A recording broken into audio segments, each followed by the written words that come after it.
Bom, bom dia a todas e todos. Espero que estejam me ouvindo, que o áudio seja audível. E à luz da pergunta que fizera e da resposta da senhorita Rania, então concluímos com Robert Alex no último encontro. Então estamos na parte final dessa segunda fase, que era a leitura ou os comentários, as observações, interpretações acerca do embate proposto para a segunda unidade dessa disciplina, que era, de um lado, os teóricos ou os autores das teorias da comunicação, e, do outro lado, os autores de teoria da argumentação à luz da filosofia dos valores, ou do paradigma da filosofia dos valores, fundamentalmente do pensamento kantiano, de Immanuel Kant. E vimos, portanto, de um lado, Niklas Luhmann, Rafael de Jorge e Tobias Barreto. E do outro lado, nós temos Robert Alex, Ronan Dworkin e o professor Chaim Perlman. Então, a nossa grade final seria essa, portanto, que vou colocar no chat agora. E também, para hoje, ao final da aula, a aplicação da reposição da primeira avaliação correspondente a essa disciplina. Então, nós, nessa última parte, com os autores da teoria da argumentação e filosofia dos valores, vimos o pensamento de Robert Alex com a sua ideia de argumentação jurídica como um interpretativismo jurídico entre Hans Kelsen e Gustavo Radbruch, e aqui Gustavo Radbruch, o 2, já que é a ideia do justnaturalismo defendido por Gustavo Radbruch. Hoje, portanto, finalizaremos com a ideia do professor Ronan Dworkin e o seu pensamento de argumentação jurídica acerca do que ele denominou de o direito como teoria da integridade. Veremos o que é isso nas letras de Ronan Dworkin. E, finalmente, a iniciativa teórica do professor Chaim Perlman, que procura ressuscitar a ideia de retórica, o que ele chamou de argumentação jurídica e a nova retórica. Então, veremos o que é isso à luz desses dois pensamentos, para concluir, portanto, o programa. E depois ficam em sala só aqueles que vão se submeter à segunda avaliação. Desculpe, a reposição da primeira avaliação. No que se refere à segunda avaliação, é o envio do vídeo, né, conforme for acordado entre todos nós, até sábado, 0h, dia 29, para o e-mail prova.uepb@gmail.com. Mais uma vez, lembrando, o vídeo tem que ter, no máximo, 4 minutos, né, e um dos temas tratados de Niklas Luhmann até hoje. Portanto, esclarecido? Dúvidas? Perguntas?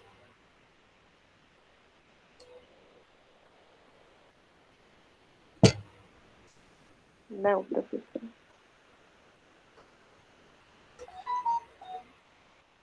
A geração de vocês é a geração dos estudantes que tem certezas, porque quando eu estava sentado aí, que eu digo no tempo da graduação, porque eu continuo estudante, e daqui a pouco voltarei a ser estudante, espero que apareça a vacina, para que no ano que vem eu possa fazer a minha livre docência na Faculdade de Direito do Largo São Francisco, com o professor Celso Fernandes Campilong, e encerrar essa minha vida de título na academia. Mas no meu tempo de graduação, depois de uma aula de 1h20 minutos, 1h30, 1h40, nós tínhamos pelo menos umas 20 perguntas para fazer para o professor. Mas a gente termina a aula e vocês não têm uma pergunta, não têm uma dúvida, não têm uma inquietação.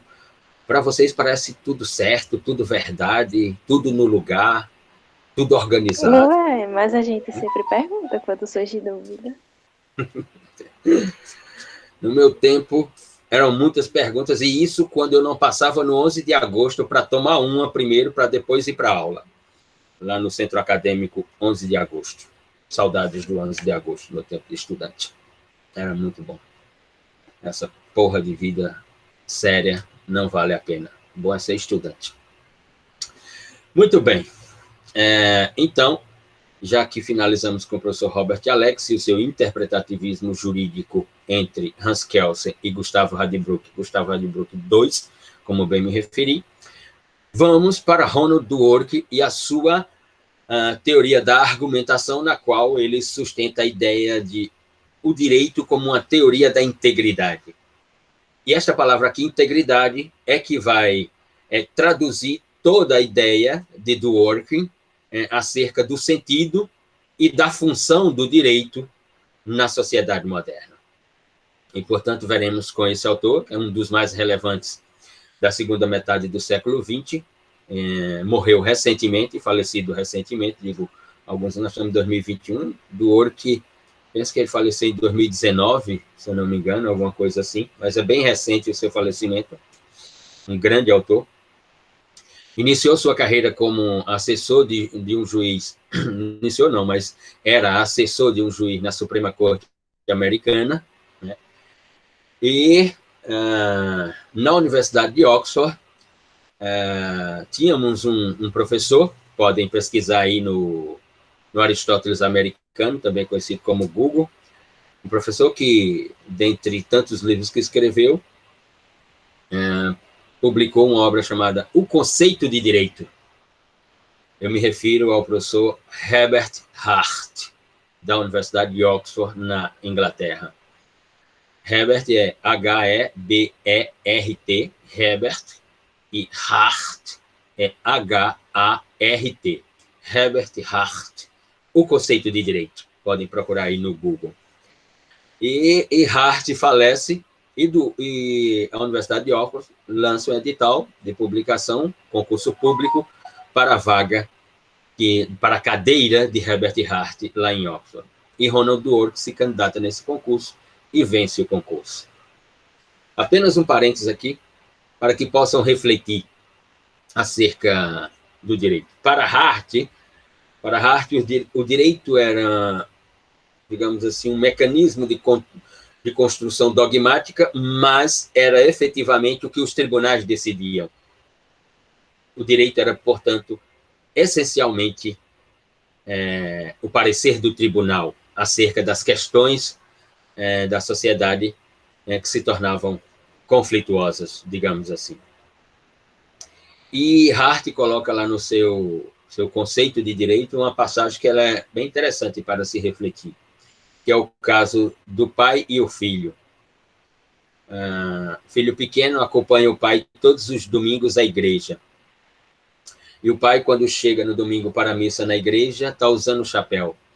E, ao adentrar a igreja, o pai tira o chapéu com a mão direita, procura um lugar para sentar-se para assistir à missa. E o menino assiste aquela regra.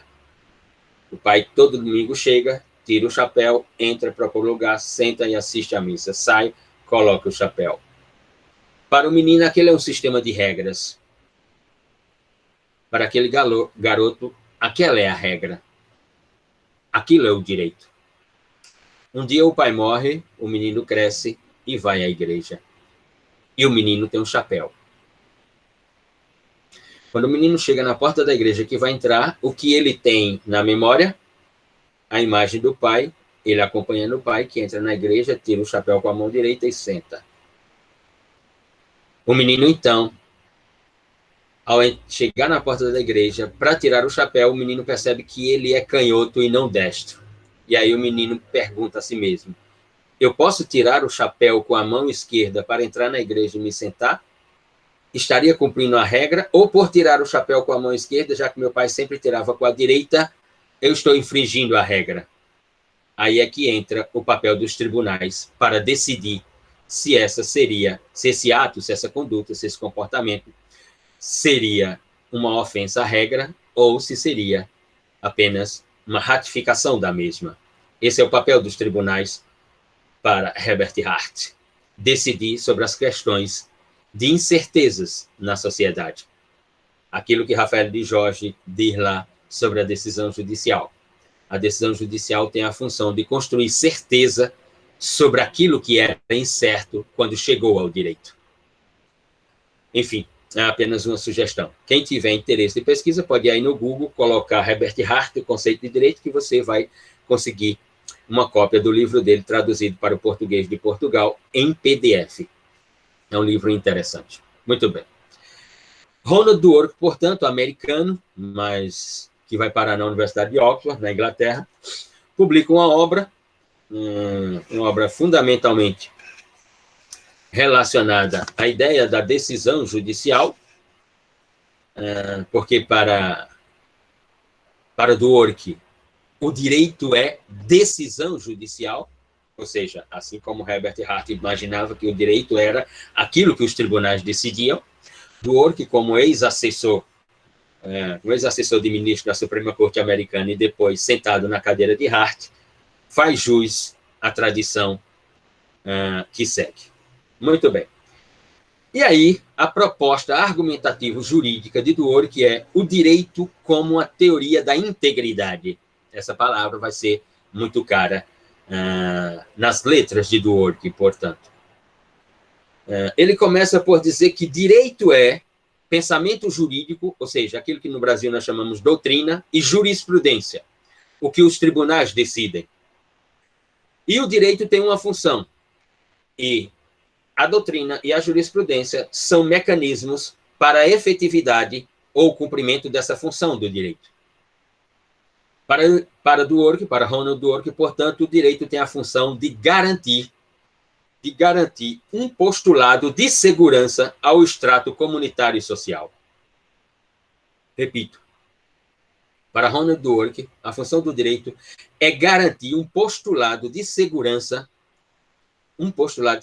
ao extrato comunitário e social.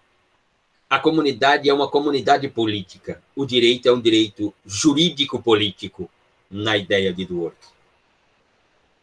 Ou seja, para Dworkin, não há sentido, quando falamos de direito, de um convencionalismo ou de um pragmatismo do direito. E nem tampouco do direito unicamente pela norma. Para Dworkin, a norma é uma ditadura do direito. A lei é uma ditadura, é a espada, é o escudo, é a ameaça. E que, à luz dessa espada, desse escudo, dessa ameaça, nós, cidadãos da comunidade política, nós somos súditos do império da lei. Mais do que isso, para Dworkin, nós somos vassalos de seus métodos e ideias. Nós somos prisioneiros de espírito da lei, para Dworkin. Então, podemos notar, por essas expressões, que Dworkin repugna a ideia de um direito normativo, de um direito dogmático, como sustentou Kelsey durante toda a sua vida. Ou seja, ele é o inverso de Kelsey. E ele levanta uma indagação que para muitos tem sentido, para mim não tem sentido algum, mas para muitos tem sentido e sempre terá sentido para muitos. Indaga Dworkin: como pode mandar a lei quando os livros de direito de direito são silenciosos, confusos e ambíguos? Como pode? Como pode ter uma força normativa da lei se os livros de direito, a doutrina, o pensamento jurídico, são silenciosos, ou seja, sobre aquelas matérias, são confusos sobre aquelas matérias? E quando tratam, muitas vezes são ambíguos sobre aquela matéria. Como pode a lei mandar numa situação como essa? Essa é a indagação colocada por Ronald Dworkin. Pode notar, portanto, o viés antidogmático de Dworkin. Ou seja, pode notar que Dworkin vai em outra direção totalmente oposta àquela de Kelsen. E para organizar essas suas afirmações e indagações, na sua teoria da argumentação do direito como teoria da integridade, ele propõe, digamos assim, um teorema para a ideia da decisão judicial. a decisão judicial é o momento pelo qual nós temos a efetividade, ou devemos ter a efetividade da integridade do direito. É na decisão judicial que o direito tem que se apresentar na sua integridade. E logo no início, com a propositura do direito como integridade, Dworkin constrói uma ruptura epistemológica. Porque os autores, em regra, vão dizer que a decisão judicial, o julgador, o magistrado, o juiz, o intérprete da lei ou do direito, tem a função de dizer o direito. Simplesmente de dizer o direito. Dworkin não concorda com essa afirmação. Para ele, isto é muito pobre e isto danifica a integridade do direito. Para ele, a função do juiz, a função do tribunal, a função do intérprete da norma, a função do Estado-pessoa, que é o juiz, não é dizer o direito, mas distribuir o direito. Para Dworkin, quando nós temos um case law, quando nós temos uma judicialização de uma relação social traduzida como conflito, e que esse conflito, essa relação social traduzida como conflito, chega ao direito, ou seja, ao intérprete para decidir, ao juiz, ao magistrado, ao tribunal. Quando chega, o juiz tem a função para o quê? Para efetivar o direito como uma garantia de postulado ao extrato comunitário e social. O juiz tem que distribuir esse direito e não dizer o direito. E aí vocês podem estar perguntando, mas qual é a diferença de dizer o direito, Luciano, e distribuir o direito? Ora, é enorme. Em regra, nós temos a ideia de distribuir o direito, ou desculpe, de dizer o direito, primeiramente, quando o juiz diz que A tem o direito e B não tem direito nenhum. Dworkin vai dizer, isso não constrói a integridade do direito. A ideia dele, a ideia que ele esboça primeiramente e depois constrói os critérios pelos quais ele vai traduzir essa teoria da argumentação e o direito como integridade numa proposta científica, digamos assim. Ele constrói uma metodologia para que isso aconteça através da decisão judicial. Ele vai dizer o seguinte, quando nós temos um caso judicial, nós temos duas partes argumentando. Por exemplo, se é um caso judicial de natureza criminal, nós temos a acusação e a defesa. Então, como nós temos um caso, o juiz ou o tribunal tem que prolatar uma decisão sobre quem tem a ratio, quem tem a razão. Mas isso não quer dizer que quem vencer a causa tem todos os direitos e quem perder não tem direito algum. Isso é dizer o direito. Isso não pode viger no direito. A decisão do tribunal ou do juiz tem que ser distribuir o direito. Mesmo aquele que vence não tem todos os direitos. E aquele que perde não fica sem nenhum direito. Ele tem que sair dali com algum direito. A ideia de Dworkin é uma preocupação fundamentalmente com pós-decisão judicial e não com a decisão judicial. A integridade do direito se dá com a ideia da pós-decisão judicial. Porque, digamos, vamos para a primeira premissa. Garantir segurança ao extrato comunitário e à comunidade política. E como decidir quando a lei diz uma coisa e os livros jurídicos são silenciosos, confusos e ambíguos sobre o que a lei diz? Que Dworkin está afirmando aqui. Não adianta prolatar uma decisão judicial em que A sai com todos os direitos da lide ou do caso judicial e B fica sem nenhum direito.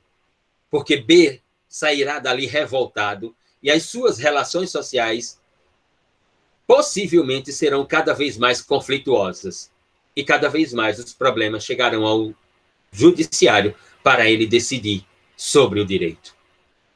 Quando alguém sai de uma lide sem nenhum direito, é porque o juiz está dizendo direito. Quando alguém que está numa lide ou no caso judicial e perde e sai com vários direitos, mesmo tendo perdido, o juiz está distribuindo o direito.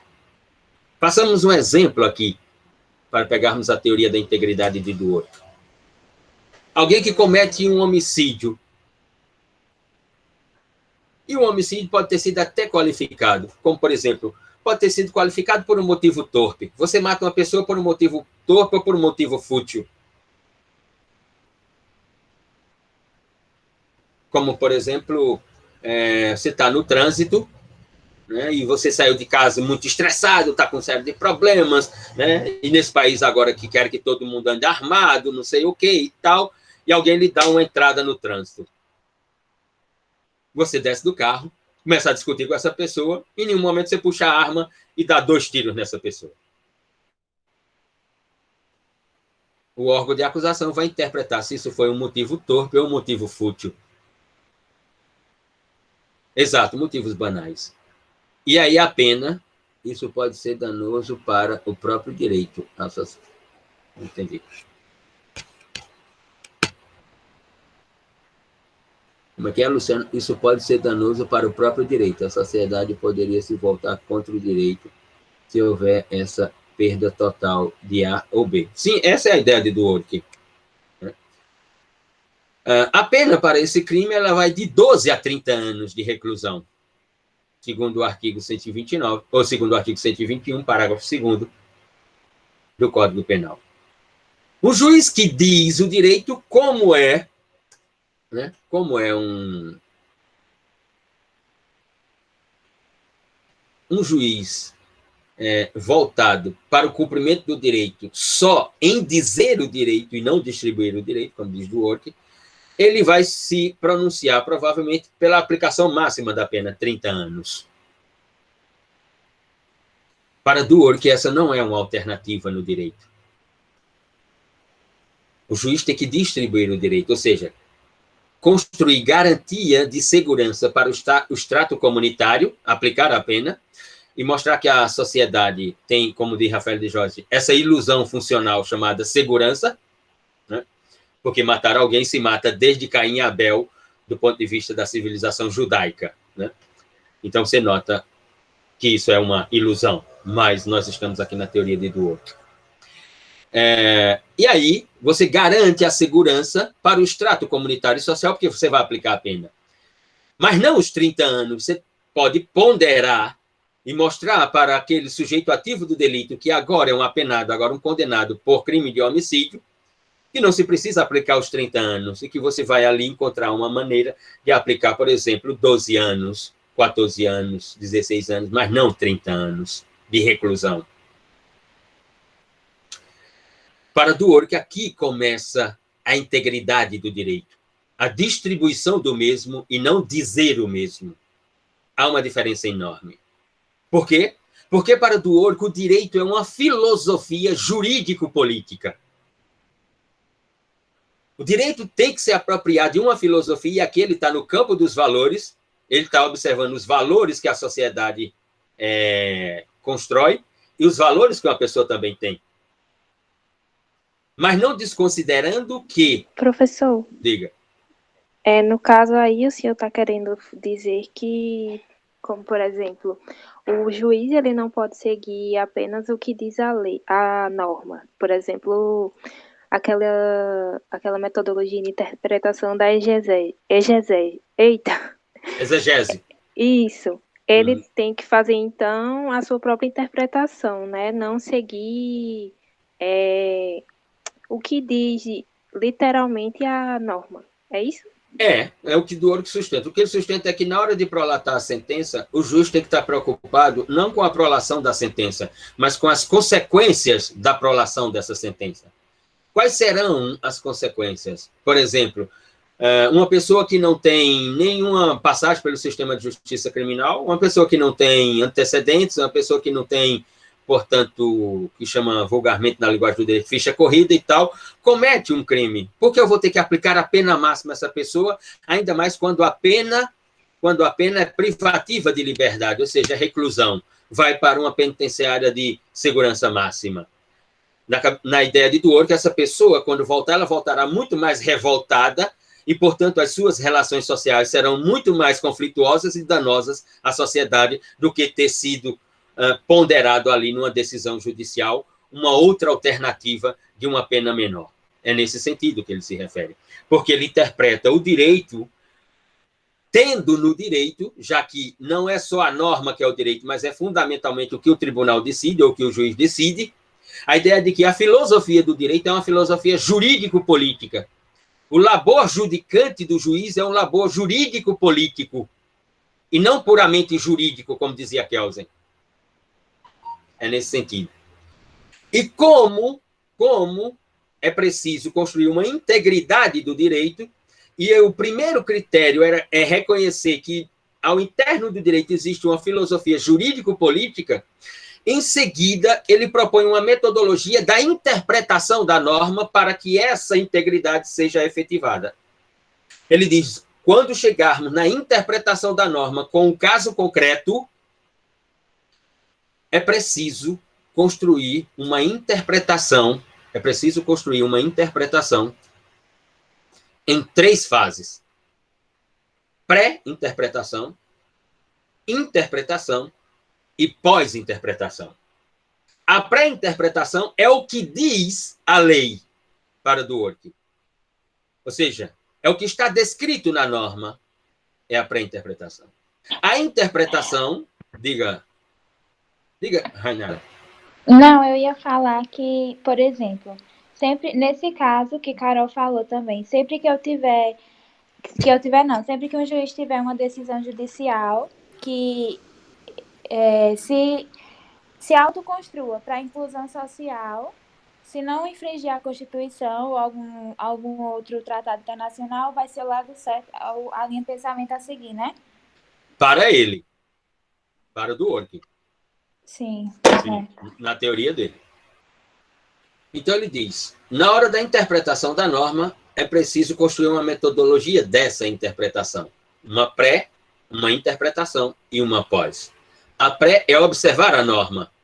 A interpretação é a norma e o caso concreto. A conexão entre norma e relação social conflituosa. E a pós são as consequências dessa interpretação, ou seja, as consequências da prolação da sentença. E para Dworkin, a pós-interpretação, como diria Tobias Barreto, é o ponto capital para a efetividade ou não do direito como integridade. Se eu tiver um posicionamento como juiz de dizer o direito, quando chegar na fase pós-interpretação vai ser um desastre. Porque aquela pessoa que ficou sem nenhum direito, quando voltar para as suas relações sociais, possivelmente suas relações sociais serão sempre conflituosas. Sempre conflituosas. Só abrindo um parênteses. Isso é algo interessante. Essa madrugada eu assisti a Django Livre, de Tarantino. A magnífica película produzida por Tarantino, de pegar um personagem do cinema italiano, do oeste e ítalo-americano, com um personagem fantástico que foi Django, na história do cinema do Velho Oeste, a partir de 1966, na película ítalo-americana, e colocar um Django negro, escravo, e ainda com uma esposa chamada Brunhilda, que é um personagem de um conto lendário alemão, de uma negra escrava que fala alemão. Uma sacada maravilhosa. E tem uma passagem que eles vão tentar resgatar Brunhilda e que o proprietário dela, o senhor de escravos, é Leonardo DiCaprio. E Leonardo DiCaprio, em um determinado momento, levanta uma indagação que ela é interessantíssima para o alemão e Django Livre. Eu vivo aqui nessa fazenda desde quando nasci. Fulano, que foi escravo aqui, cuidou do meu avô, cuidou do meu pai, cuidou de mim. 3 gerações. Eu vivo cercados de escravos. Lá fora, a maioria é escravo. E às vezes eu me pergunto, e por que eles não se revoltam e matam todos nós aqui dentro da Casa Grande? Essa é uma indagação interessante, principalmente quando se olha para o Brasil, né? E nota-se, como é que um país que tem tantos miseráveis, tanta gente excluída da sociedade, e esses milhões, que são mais de 120 milhões de excluídos nesse país, não se revoltam e não aniquilam essa sociedade? É uma pergunta interessante na sociologia brasileira, assim como é naquela escravidão americana de Django Livre, de Tarantino. Por que é que os miseráveis no Brasil não se revoltam? Fecha o parênteses. Para Dworkin, o problema capital está aqui, na pós-interpretação, porque a pós-interpretação é o momento em que a decisão já foi prolatada e nós teremos o início ou o desvendar do campo das consequências. Aquele que se foi dizer o direito ficou sem nenhum direito, quando ele voltar para as relações sociais, como ele voltará? Aquele que teve uma decisão judicial que o juiz pedagogicamente explicou por que ele está sendo condenado, e que ele reflita sobre aquela conduta que ele praticou, que ele observe o sentido da sociedade, etc., etc., como ele voltará? Para Dworkin, portanto, o ponto capital de construção ou efetividade da integridade do direito se dá com a pós-interpretação. Por quê? Porque no direito tem que existir um ideal político chamado integridade. A integridade para Dworkin, ela não é apenas jurídica, ela é um ideal político do direito, porque a comunidade é uma comunidade política.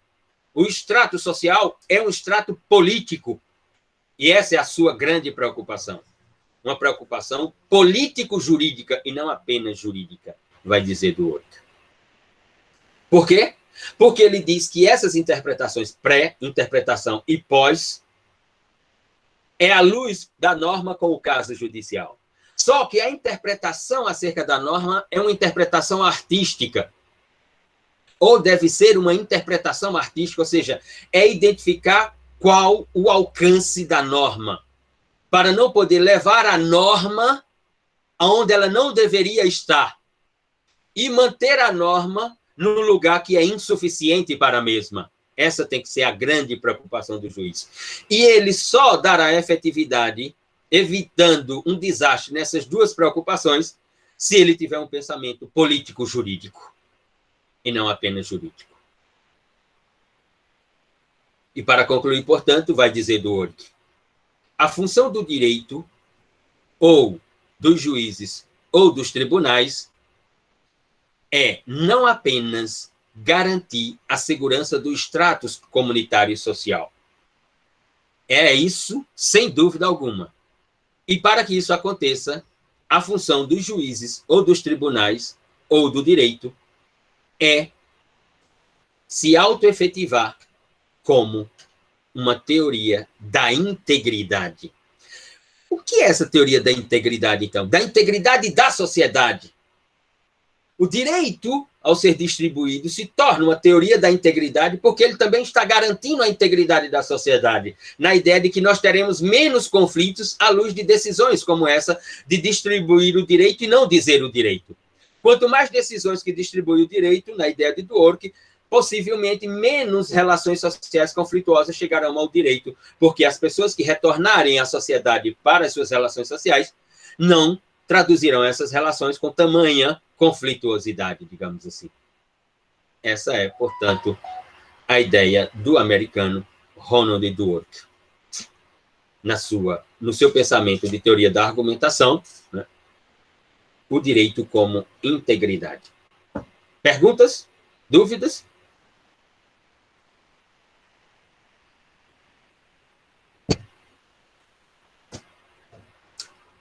Bom, como não tem perguntas, não tem dúvidas, vamos então para o último dos autores, que é o professor Chaim Perelman, e a sua iniciativa de ressuscitar a retórica no direito, ou de reposicionar a retórica no direito, com o que ele chama de argumentação jurídica e a nova retórica.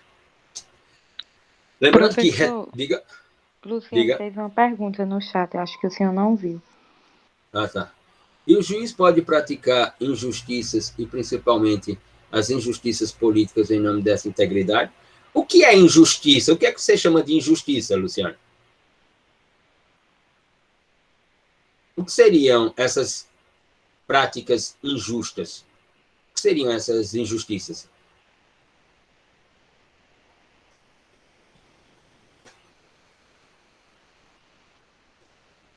Pode abrir o microfone, pode se pronunciar. Injustiças, assim, no sentido de que, por exemplo, um tribunal parcial, ele praticaria decisões a favor de uma pessoa, por exemplo, mais abonada financeiramente. Uhum. Isso aí nós temos no direito o tempo inteiro. Ou, por exemplo, um juiz racista, por exemplo, que não são poucos, né, que analisa um caso de furto ou de roubo, em que o acusado é negro. Qual será a decisão desse juiz? Provavelmente, qual será a decisão desse juiz? E olha que na magistratura, juízes racistas, tá assim, racistas, homofóbicos, sexistas, machistas. E esses juízes prolatam decisões. Eu não sei se isso seria uma injustiça, Luciano, mas sei que isso não é uma decisão jurídica. O juiz, e aqui eu vou totalmente contrário à tese de Robert Alex, um juiz que decide colocando a sua axiologia na decisão, na minha interpretação, isso não é direito. Isso pode ser política, ou um modelo de direito político, como o que é do Orkin, ou isso pode ser religião, mas não direito. A religião, quando toma as suas decisões, ela não procura o direito para tomar as suas decisões, colocando o direito dentro da religião. Não. A religião toma as suas decisões com o que ela é de religião. A política, quando toma suas decisões com o que ela é como política. Ela não procura o direito. Então, o direito, quando vai tomar suas decisões, por que é que tem que procurar a política e a religião para colocar dentro do direito? A moral, quando aparece para julgar as pessoas, ela não procura o direito para se autoconstruir como moral. Então, por que é que o direito, quando vai tomar decisões, tem que colocar moral no direito? Qual é o sentido, portanto? Se todos esses outros subsistemas da sociedade, ao tomarem suas decisões, tomam suas decisões por si próprio, a política, a economia, a religião, a moral, toda vez que tomam uma decisão, eles tomam as decisões, esse subsistema toma decisões com base em si próprio. Por que é que o direito, quando vai tomar uma decisão, tem que observar outros sistemas? Por que ele não observa só a si próprio? A economia, né, quando ela toma uma decisão, ela vem consultar a nós? Quando os empresários, né, quando os empreendedores querem reajustar os preços, eles fazem uma pesquisa com o consumidor. Olha, nós estamos pensando em reajustar os preços de tal produto. Vocês são de acordo ou não são de acordo? Eles consultam a gente?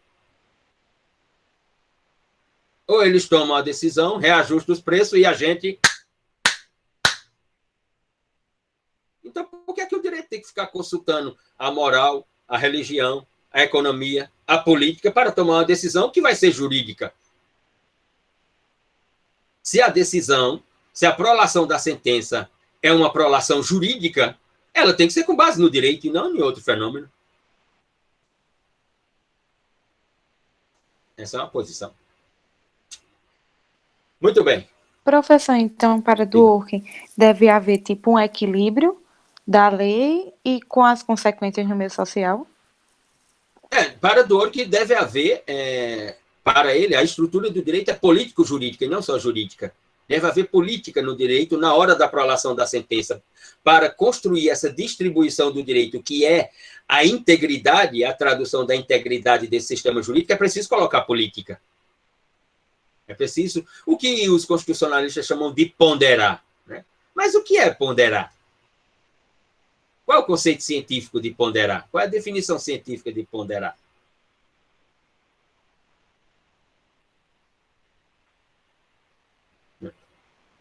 Enfim, são modelos de direito.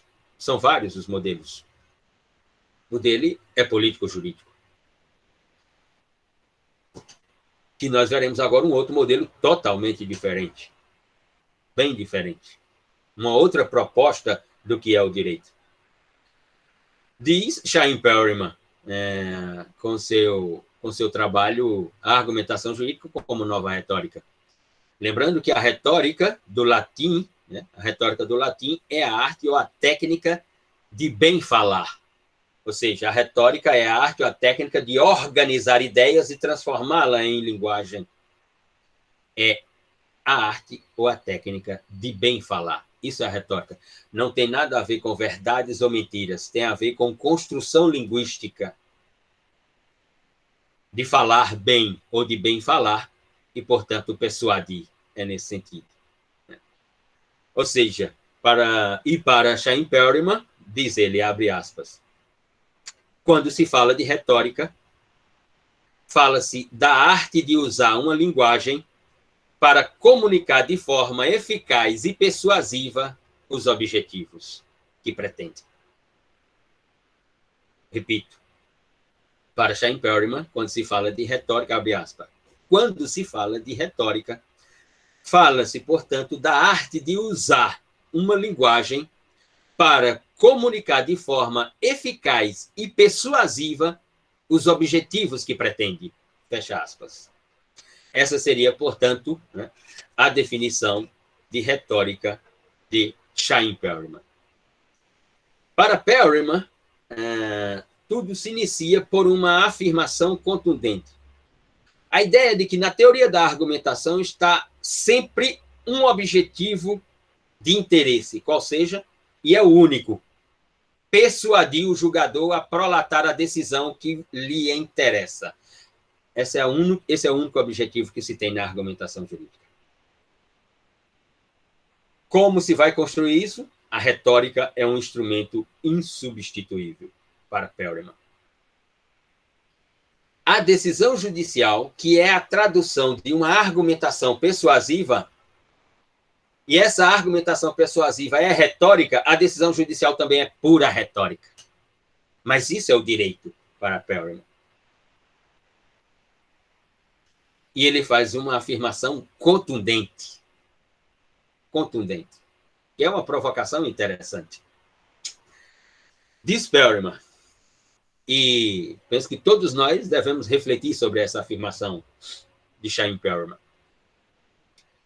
Diz ele, abre aspas. No direito não prevalece a lógica formal, ou seja, a lógica da escritura da lei. No direito não prevalece a lógica formal, mas sim a lógica argumentativa. Aquela em que não existe propriamente uma verdade universal, uma tese aceita por todos em qualquer circunstância, como na física. Repito, fecha aspas.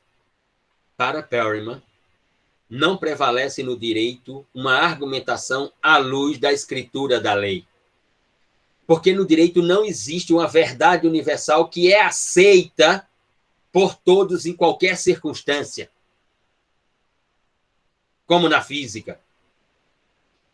Por exemplo, quando Newton chega e diz existe uma teoria da gravidade, não se contesta a teoria da gravidade de Newton. Quando Einstein chega e diz, existe uma teoria da relatividade, não se contesta a teoria de Einstein da relatividade. Mas no direito, mesmo quando há uma decisão, essa decisão se contesta. Vai dizer Perelman, tanto que tem um brocardo no direito que se diz, decisão judicial não se discute, cumpre-se e depois recorre-se, né? Já que essa decisão judicial inicial ela é a primeira observação na ordem dos observadores, terá a segunda pelo Tribunal de Justiça, a terceira pelo STJ, a quarta pelo STF, no caso da realidade jurídica brasileira. Então, mesmo quando aquela argumentação, seja de acusação ou defesa, vencem porque a decisão judicial foi prolatada favoravelmente a essa argumentação, a outra parte não aceita porque ela não é uma verdade universal como é na física. Então, no direito é tudo retórica. O que hoje é a verdade na decisão judicial na primeira instância, amanhã ela pode ser reformada pelo tribunal e o que era verdade deixa de ser verdade e o que não era verdade passa a ser verdade. Isso é o quê? Pergunta Perelman. Isso é retórica. Isso é a retórica inventada pelos gregos?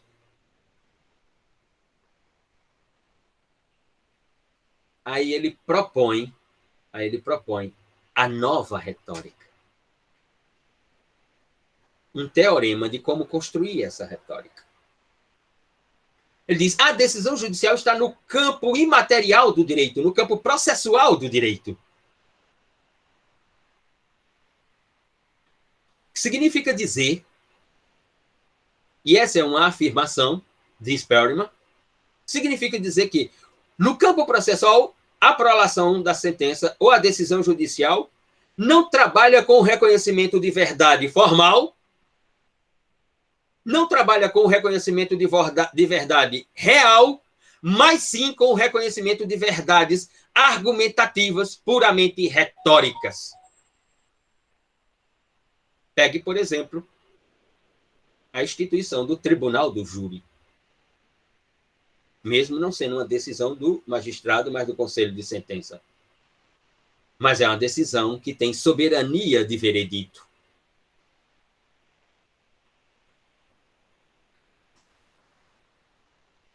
Então, diz Perelman, para construir a retórica como conteúdo da argumentação jurídica, é preciso construir o processo de distinção entre premissas e conclusões.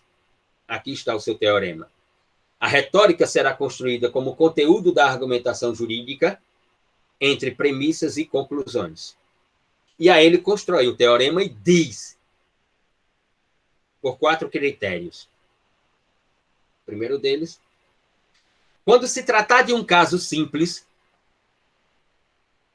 quando o conflito social que chegou ao direito como forma de problema jurídico, como diz Antônio Castanheira Neves, e você, como produtor da argumentação jurídica retórica, notar que o caso é simples, você tem que alongar a conclusão. Ou seja, você tem que alongar o discurso e deixar a conclusão bem lá para frente. Ou seja, você tem que dar ao juiz, ofertar ao juiz o máximo de palavras-chave para ele prolatar a sua decisão. Você tem que dar um mosaico de palavras-chave ao juiz para ele prolatar a sua decisão. Diz Perelman. Já, ao contrário, se o caso é complexo, não produza uma argumentação longa. Você, por causa da complexidade do caso, você pode se perder nas palavras, se perder na argumentação e construir confusão na retórica. Então, se o caso é simples, alonga-se. Se o caso é complexo, encurta-se. Se o caso é simples, dá-se ou oferta-se o máximo de palavras-chave para o juiz decidir. Se o caso é complexo, oferta-se, dá-se o mínimo de palavras-chave para o juiz decidir, para ele não ter que pensar. Porque se você alongar o discurso em casos complexos e se perder na linguagem, o juiz vai perceber e vai notar a insegurança na sua argumentação e a fragilidade da mesma e não acontecerá a persuasão retórica da argumentação.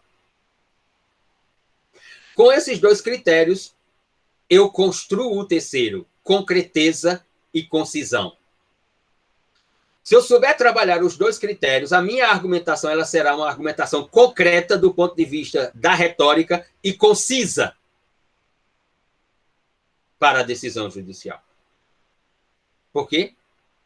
Porque a argumentação não é outra coisa do que o confronto da organização de si própria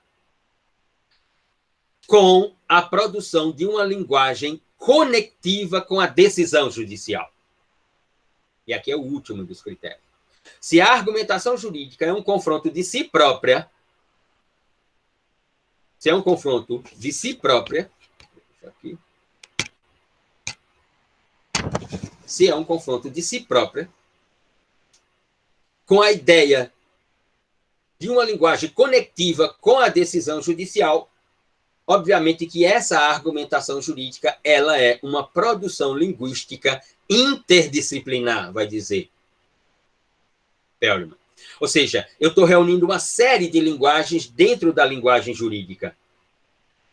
É preciso ter cuidado para não se perder e, portanto, não realizar a concreteza e a concisão da argumentação entre caso simples e caso complexo. Ou, do contrário, tudo isso será um desastre. O direito irá para outra parte. É preciso organização de critérios para a efetividade da retórica. Para Perelman. Até o oponente vai explicar essa insegurança. Sim, exatamente. É no momento que o oponente utiliza como terceiro incluso e excluso o momento de fulminar a argumentação do outro.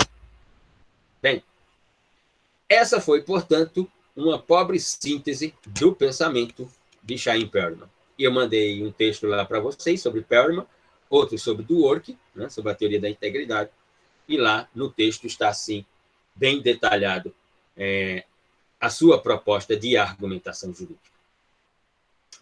Dúvidas?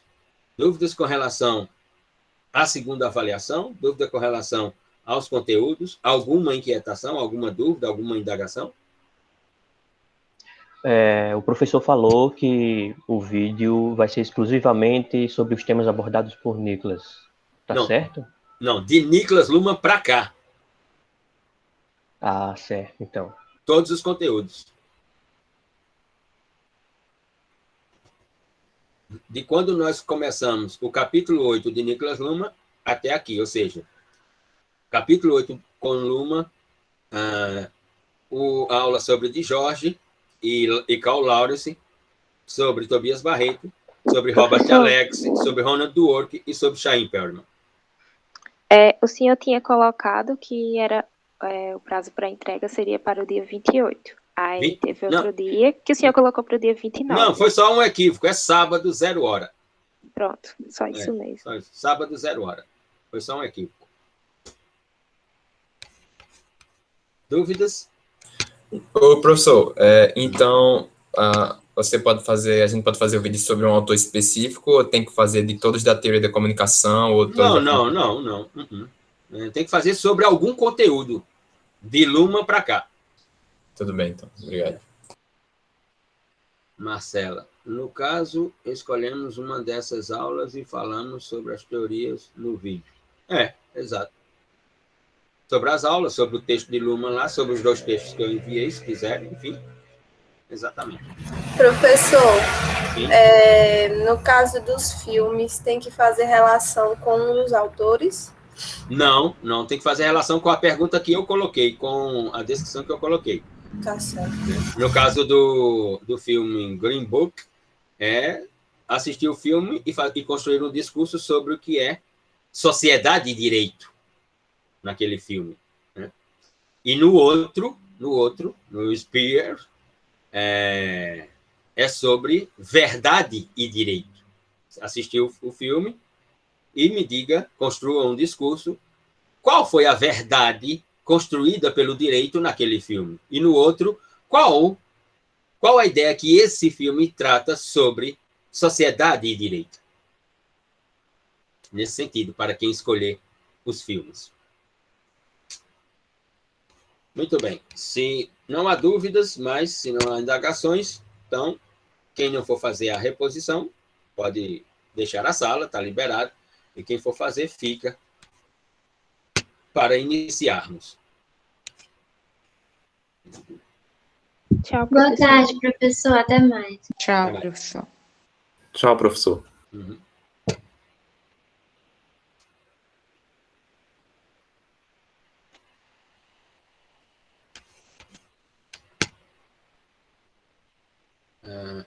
Aqui, então, eu posso escolher apenas um tema, por exemplo, filosofia dos valores. Não, filosofia dos valores não. Você tem que escolher. A filosofia dos valores não é um tema aí. O tema aí é, no que se refere à filosofia dos valores, é Dworkin, Robert Alex e Chaim Perelman. Esses sim falam, constroem suas teorias a partir da ideia da filosofia dos valores. Mas não é um vídeo sobre filosofia dos valores, de maneira alguma.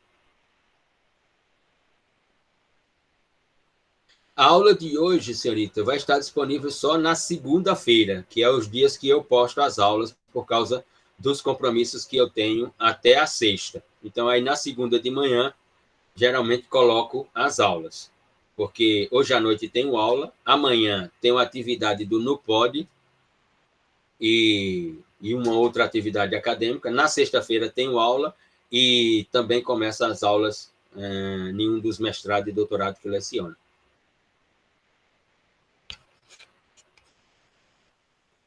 Muito bem. Então, vamos lá para quem vai fazer a reposição.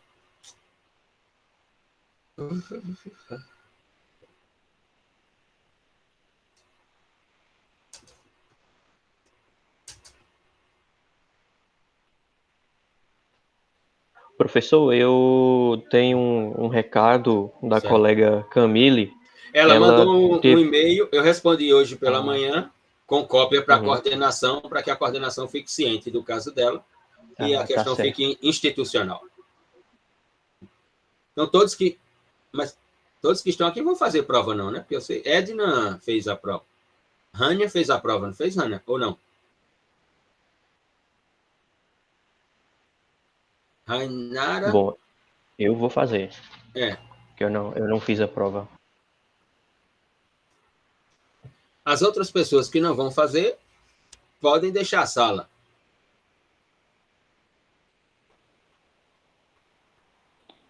Eu vou fazer. Ah, Rainara, ok. Então, Luciano, Rainara, deixa eu só aqui pegar meu bloco de anotações. Eu achava que era eu, Luciano, Camille e Marciane. Mas Sim. acho que ela nem vai fazer. E por quê? Sei não. Ok.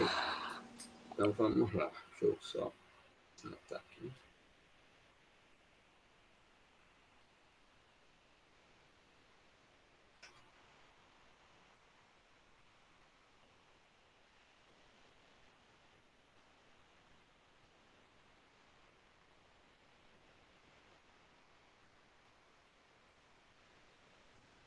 Sim, vamos continuar. Vou fazer as perguntas agora. Luciano Souza Silva. Luciano Souza e Rainara. Não sei não, só vocês dois. Professor, você permite a gente usar os resumos que a gente elabora durante a aula? Sim, só tem que abrir a câmera e o microfone para que eu possa observar. Rainara certo. Vitória. Então, vamos começar com você, Luciano, pela ordem alfabética. Pode abrir a câmera. Desculpa a qualidade da câmera, porque ela é ruim mesmo. Tranquilo, sem problema. Bom, a pergunta discorra sobre 3 pontos do texto de Ciro Marcondes Filho sobre as 4 teses de Hayes von Foster.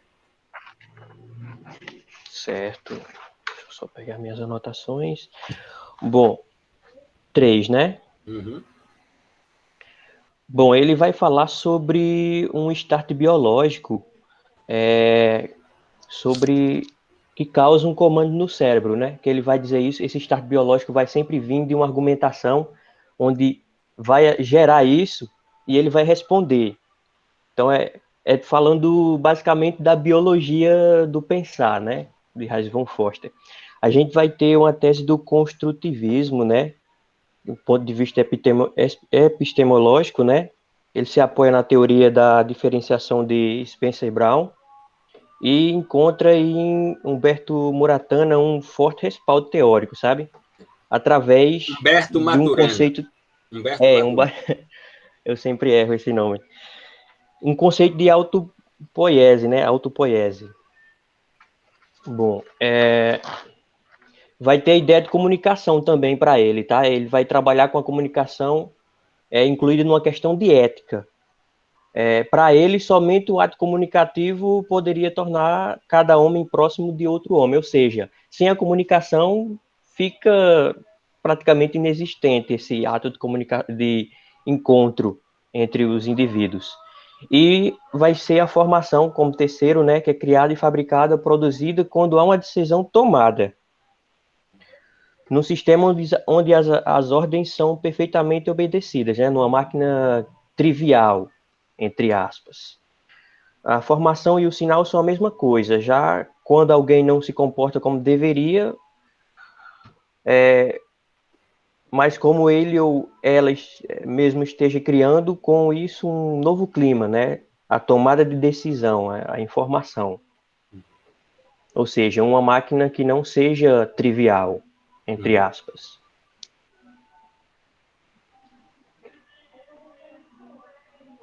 Concluiu, Luciano? Não, concluiu? Você tem pontos? Tem pontos? Tenho. Eu tenho 3,5, 3,5 pontos. Muito bem. Você pediu para anotar na caderneta de bodega. Isso. Bom, vou lhe dar 6 pela prova com 3,5, 9,5.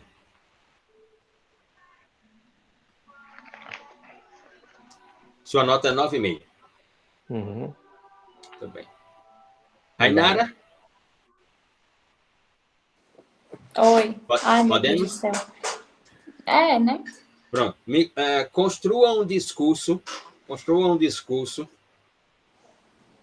descrevendo, na ordem do discurso, na formulação da linguagem, descrevendo a função da semântica, da sintaxe e da pragmática. Eu vou usar meu resumo, tá certo? Espera aí, só um minuto. Deixa eu ver aqui. Eu fiz no...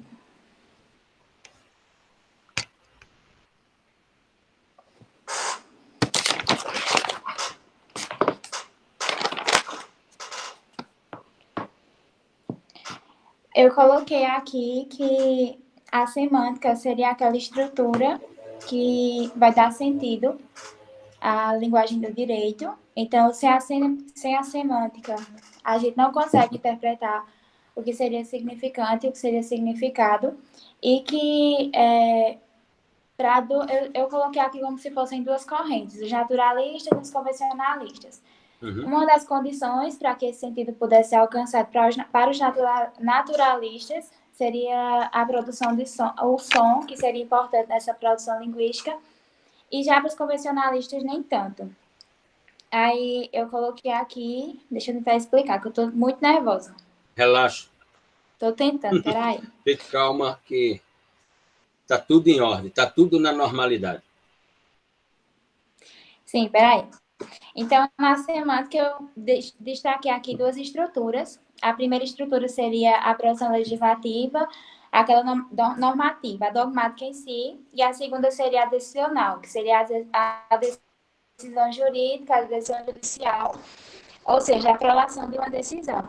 Então, a lei ela vai precisar ter um sentido para poder ser interpretada. E, no caso, deixa eu ver aqui. O intérprete precisaria justamente dessa norma para poder produzir a linguagem. Eu anotei até uma frase de Luhmann, que o senhor falou em uma das aulas, dizendo que a lei ela vai levar essa decisão judicial e essa decisão judicial vai nos remeter novamente, nos retornar à lei. Então, nesse sentido, a semântica vai ser, deixa eu sintetizar aqui. A semântica vai ser o sentido da linguagem do direito. Então, sem semântica, a gente não vai conseguir interpretar quem é o significante e o significado. Já a sintaxe, eu coloquei que seria a forma do direito. Ela vai construir a cientificidade da linguagem do direito. Mais ou menos assim. Tem uma fala de Ferraz Júnior também que eu anotei, que diz que os problemas de sintaxe referem-se à questão das conexões entre palavras e sentenças, questões léxicas e conexões de palavras. Ou seja, eu notei um exemplo, assisti até uma aula sua na TV UEPB, o exemplo do furto, da questão do furto, que seria justamente o significado da palavra para a semântica, a questão de subtrair alguma coisa de outra pessoa. Mas, quando a gente vai para a sintaxe, a gente vai ter que construir uma ordem formal que vai conceder cientificidade a isso. Então, seria mais ou menos o que seria o furto na aplicabilidade. Deixa eu ver como eu explico.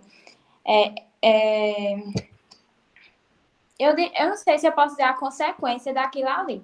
Sim.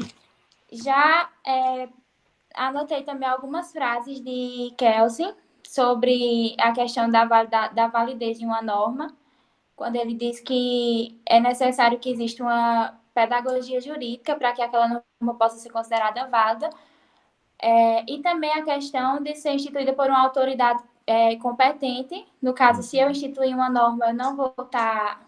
Não vai ter validade, na verdade. E também na questão da observação material do conteúdo material dessa norma. Então, se ela vai possuir influência religiosa, influência moral, para aquela senhora também vai perder essa validade. Então, assim, para haver sintaxe, é preciso que ocorra um certo desmembramento parcial desses elementos, mas não pode ocorrer por parcial, porque se a gente desconecta de forma geral, acho que é até impossível compreender. E a pragmática, eu coloquei aqui que ela vai direcionar a resolução ao resultado. Ou seja, ela vai conceder essa certa seletividade. No caso de que, por exemplo, quanto mais o texto for aberto, quanto mais ele for impreciso, mais a gente vai ter espaço para que haja uma argumentação, para que haja a questão da produção da linguagem. E eu acho que uma das frases que eu gostei bastante também, eu assisti acho que essa aula umas 3 vezes, para ver se eu entendi mais ou menos o que era, foi na parte que o senhor falou muito de que não existia verdade ou mentira para o direito, não existe dualismos, ou seja, quem consegue persuadir mais é quem leva a melhor. Seria justamente quem decide. A persuasão vai decidir se aquele operador do direito vai para casa ou se ele vai para o barzinho comemorar. Eu lembro dessa aula também. Muito bem. E, nesse caso, deixa eu ver, o persuador vai se tornar a realidade do direito naquele momento, ou seja, não existe uma única verdade, mas o direito vai precisar decidir uma certa verdade para aquele determinado caso, para aquele determinado momento. Claro que alguns valores que a pessoa que vai estar defendendo ou acusando tem, como, por exemplo, questões morais, sociais, vai influenciar um pouco, mas só na questão da categoria da retórica, de tentar sedimentar aqueles argumentos. Eu notei aqui que a pragmática vai fechar a linguagem do direito, ou seja, ela vai ter a função de acelerar aquele processo, de encerrar o discurso. E ao final disso tudo, a gente vê se persuadiu ou se não persuadiu, quem ganhou, quem levou a melhor. Tudo bem, senhorita Rainara. Rainara, não é isso? Tudo bem. Você tem pontos, Rainara? 1,5. 1,5. Tudo bem.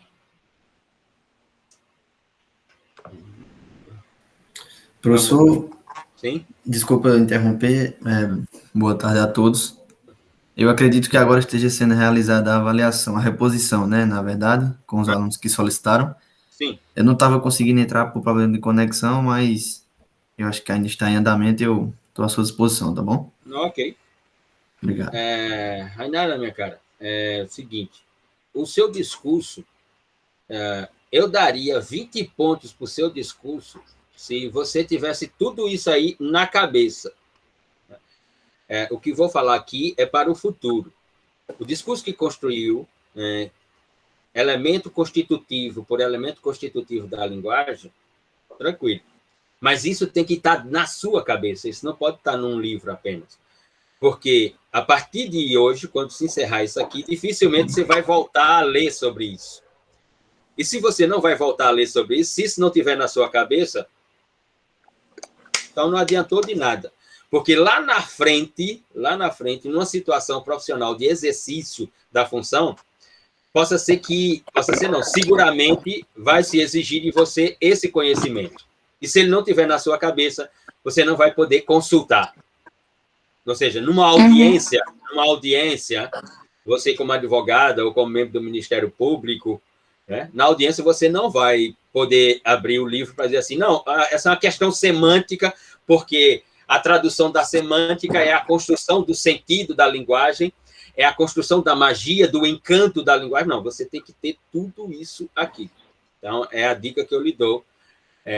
Leia, registre. Quando for construir um discurso, é só ter um tópico chamado semântica. E se leu, né, vai saber o que significa a semântica. E aí discorrer sobre o que é a semântica. Certo. E nenhum discurso jamais utilize eu acho ou eu acredito. O seu opositor vai fulminar você, vai acabar com você. Se você utilizar o verbo achar ou acreditar, vai ser a brecha que eu falei. Não abandone e construa verbos fortes. Penso, realizo, mas não acho ou acredito, nesse sentido. Muito bem, 1,5, vou lhe dar 7 pela prova, sua nota é 8,5.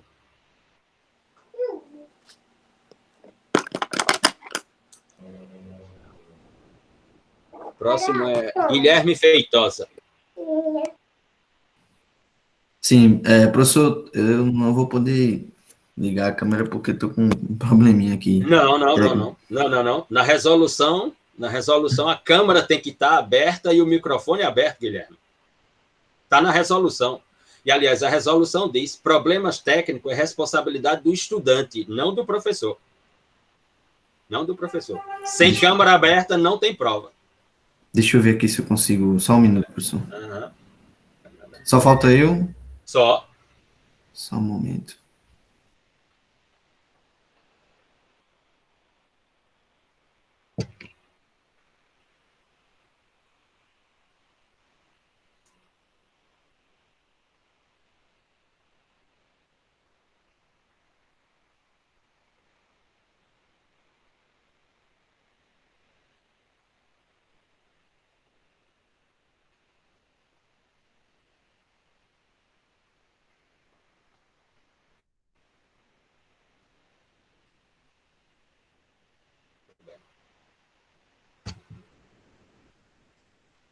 Tá, você está me vendo? Estou vendo e ouvindo perfeitamente. Certo. Então, pode fazer a pergunta, professor. Muito bem. Sobre o texto de Ciro Marcondes Filho, Cerca de Raiz von Foster, me fale sobre 2 das 4 teses que ele traduz sobre o pensamento de Foster. Tá bom, vamos lá. A primeira tese, né, que no primeiro momento é traduzida como os equívocos da percepção em linguagem. Eu fiz algumas anotações aqui e uma hora ou outra eu vou precisar consultar, apenas para não me perder, porque é um pouco de um raciocínio mais complexo, né? De acordo com Foster, os indivíduos ele não percebem o mundo à sua volta, ou se percebem, eles fazem à sua maneira, de maneira autocriativa.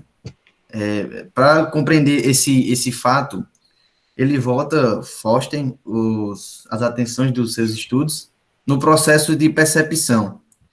Faz até uma análise neurofisiológica das células e ele constata que uma das consequências dessa evolução foi a separação entre a percepção dos sentidos e a reação ou agir, né? Então, que entre uma relação entre a percepção e a reação, um vê e o outro age, há uma ponte que são os áxions.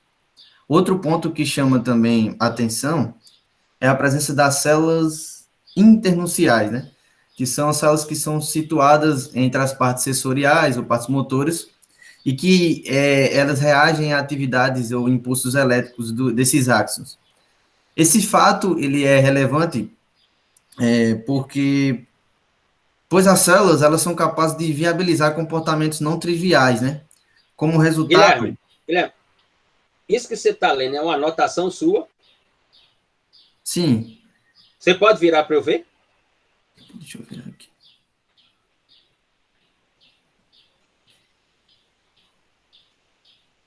É porque está no fórum, pessoal. Deixa eu ver se eu consigo apresentar.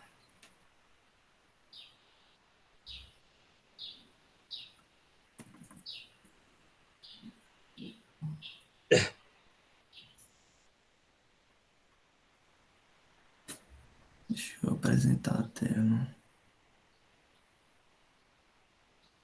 Aqui. Um guia. Deixa eu ver. Não, aqui não.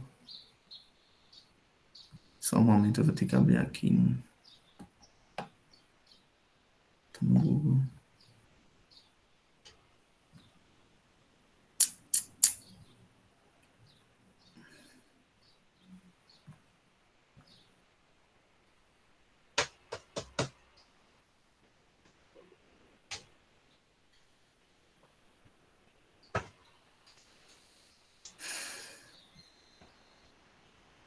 Deixa eu apresentar a tela inteira.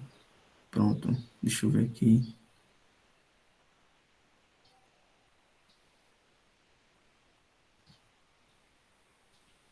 Tá vendo aí, professor, a apresentação? Vai entrar agora. Aí eu vou colocar aqui. Deixa de Forster. Ok. Aqui tá a primeira tese. Sim. Essas anotações. Vou falar especialmente da primeira tese, que é os equívocos da percepção e da linguagem, e da última tese, em relação à teoria da comunicação. Dá para ver? Legal? Tranquilo. Certo, tudo bem. Deixa eu ver aqui. Você está me vendo? Tá tudo escuro aqui. Você está me ouvindo? Estou ouvindo. Não, mas pode voltar para a sua câmera e deixar o texto, sem problema. Já vi. Ah, certo, tá bom. Era só para ver, né? Era. Deixa eu interromper aqui o compartilhamento. Agora tá me vendo ok, né? Agora sim. Pode continuar. Então, novamente, falando da parte relevante, né, sobre das células internunciais, que são capazes de viabilizar comportamento de reação não triviais ou não comum. Como resultado, o mundo que nós percebemos através das nossas experiências e percepções, e traduzimos no final, através de um processo cognitivo, né, em que essas células internunciais, que são situadas em partes específicas do nosso cérebro, ela produz um resultado final diferente da nossa percepção inicial.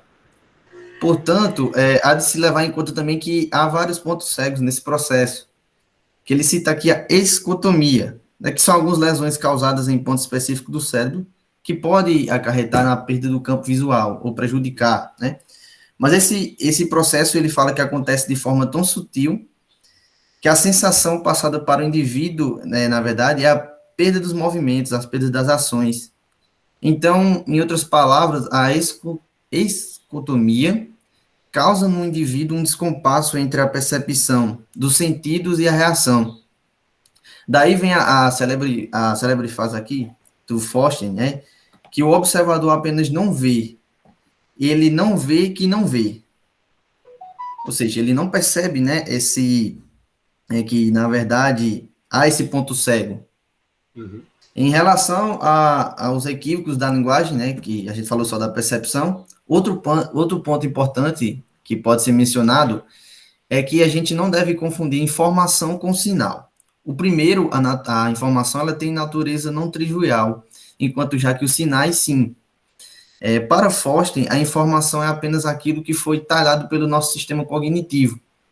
Por isso que ele afirma que em bibliotecas há livros e não informação, porque a informação ela só surge, né, caso a gente use, né, o material, o livro.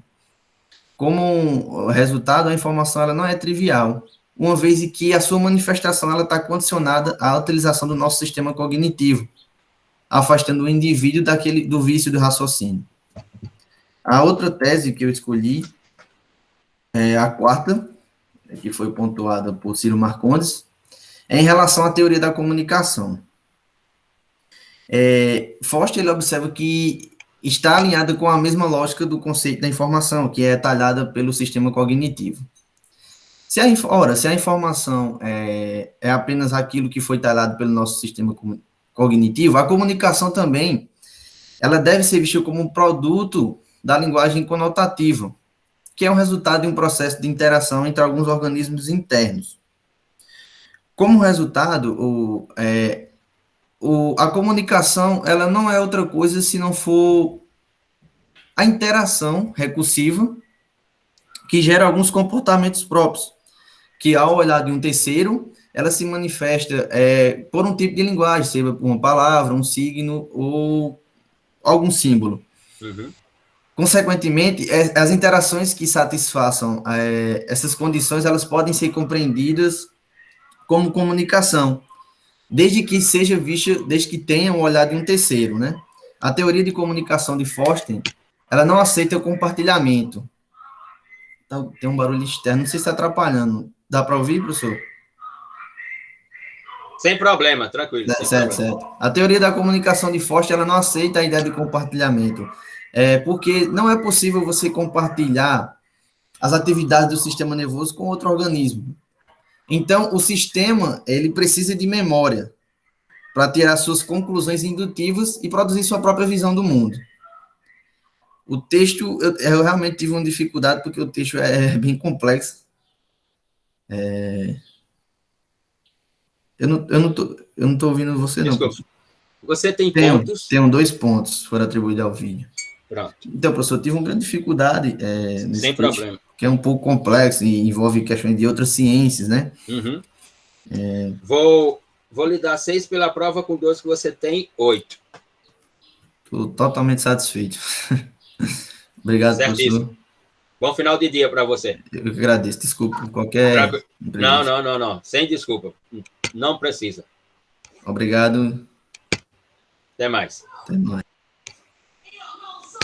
Tchau, professor. Tchau, senhorita. professor. Tchau, professor. Luciano. Tchau. Bom final de dia para vocês.